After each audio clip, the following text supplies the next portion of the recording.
we are going to play a game.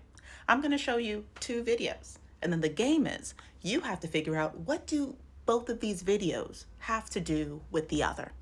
All right, let's play. Ladies, this is not a drill. The men are grifting. The men are in the middle of a migration. The he-man woman haters of TikTok are slowly switching up their content. They are slowly switching up their content. Another mutual and I were having a conversation in the DMs talking about, have you noticed? And then another mutual of mine made a video today talking about it. And I'm just like, I've been noticing it, but I'm just like, at first, I just kind of chalked it up to the conversation or the topic at hand that they were talking about was so common sense that the only side to be on was the woman's side. The only side to be on in the discussion was the woman's side. But I'm seeing a pattern. A pattern is beginning to emerge. And to that I say, you can't trick me. You can't trick me. I see y'all. Ladies, before y'all get to double tapping, before y'all get too excited, go watch his old videos. Go watch his old videos. Because here's my thing, right? I'm not saying that people cannot grow and learn and switch their position, reshape their thinking, right? But I think along with reshaping your thinking and your perspective, and changing your stance on certain subject, you need to address that change, right? For me, this is my personal opinion, right? So if I have an ideology that I've been steadfast and I've been double, triple downing on before, and then one day I'm presented with new information that now causes me to rethink my position, I'm going to say, you know what, y'all? I used to believe this, and this thing opened my eyes, and now I see the error in my ways. But that's not happening. They're just tiptoe. They just creeping in like, did they see us? And they're going to come in, they're going to sit down, they're going to pour themselves a glass of wine. They're going to fucking cross their legs and act like they've been in here the whole fucking time. Don't be fooled. Okay, you got that? So that was video 1. Now, let's look at video 2. Here you are. Well, first of all, Lisa, do you consent to a second date? Do I have a last question that I can ask? Sure. Okay, plot twist. Let's go for it. It's like bonus rounds. Who did you vote for?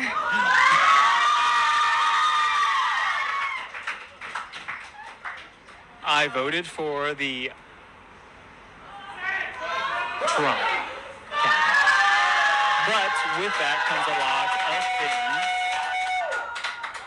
like a cabinet that has... A cabinet? I can't! Oh, heart is broken. I enjoyed my evening with you, but I have to stick to my morals and my principles. The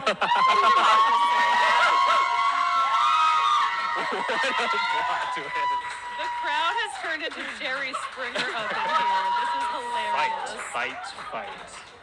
All right. Well, Lisa, thank you so much. So Listen, everyone's got to stick to what they believe in. Well, Eric, are you surprised with how this went? not really. No? Were you expecting something like this? I kind of seemed like they were all on the other side. So what do you think?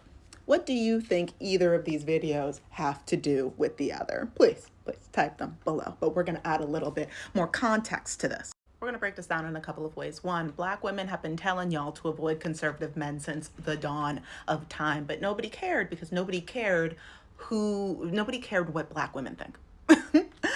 Nobody cared, even though we have consistently been the leaders in all social justice movements, all positive change in the United States. Nobody cares what we have thought historically. So they were like, oh, okay, like it's just the black ladies that are saying that. It's fine. Well, they're upset. It's whatever. But now all of a sudden it's hip. It's cool. It's girl power for white women to also be like, you know what?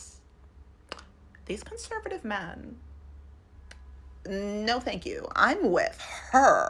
But it's more of a performance now than anything. Am I saying that it's always a performance? No, but I am saying, like in that first video, the cheers and the I have to stand for my, like this is no hate to that woman. This is no hate to that woman, but this is a thing that I have seen over and over again in my personal life. I have cut off many a friend who were sticking beside their conservative man or trying to justify their attraction, or like them being like, oh no, like Shayna, he's just a man. Like, but mind you, all white women. Oh, but he's just a man, Shayna. He's not supposed to know any better. And I'm like, oh, okay, then like you go enjoy him, and then I'm not going to call you or want to hang out with you anymore. But now it's cool for women of a non-black demographic to be against conservative men, or to be like, oh, no, thank you. But because they are so loud and performative in the way that they're like, oh, actually, I could never. That's part one. Part two. Remember how I always say on this platform that you should not signal, especially when you're talking to men, signal when they are doing something particularly good or particularly bad, because they will adjust their behavior so that way they can so that way they can get the most out of you. For example, if there's an apple and an orange and you say, oh, hey, I'd love to know your opinion on which one of these do you prefer? And somebody goes towards the apple and you go, oh, they go, oh, was everything okay? Oh yeah, no, that's fine. Just choose whichever one you want. I want your honest opinion. They go towards the apple again and you go, oh, disgusting. And then they're like, oh my God, that's quite a strong response. You go, oh my gosh, like, please choose whatever you want. You think they're gonna go for the apple? No, they might want the apple, but they're gonna go for the whatever other fruit that I said that I forgot. As a journalist, when I am interviewing somebody, it's called well, I don't know if it's actually what it's called, but I just consider it like leading the witness, right? I'm not a lawyer, but I try to be as still in my responses as possible, so that way the person that I'm interviewing feels comfortable in sharing their honesty with me. What I feel about their honesty as somebody that is interviewing them does not matter. I am here to gather information. These women are not here to gather information. Or if they are, then they're terrible at it. I know it's poofy. I'm going to fix it. We're moving on. So leading back to the first video that we saw, talking about grifting, obviously these men are going to be grifting. There's been such a loud and vocal outcry from women, from more specifically the women that is their preference, saying, oh my God, I could never, but they still want access to these women. So yeah, you're going to be seeing more men saying, you know what? Women are right. Women are the best. Women are 100. And yes, sometimes they learn. Sometimes they learn.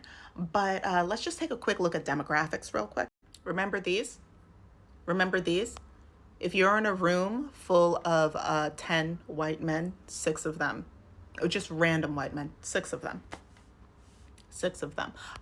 This goes for basically every other demographic also as it relates to the men, the majority of them. Not the majority, but like the men are more likely to have voted for homeboy than not. And you think anything has actually changed in the last couple of months?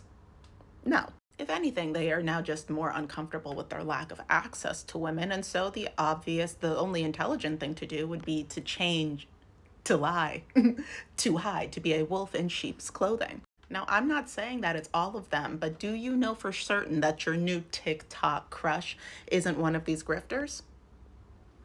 I don't know. I'm just asking questions. Let me know what you think. Don't forget to like, share, and subscribe. Stay safe out there.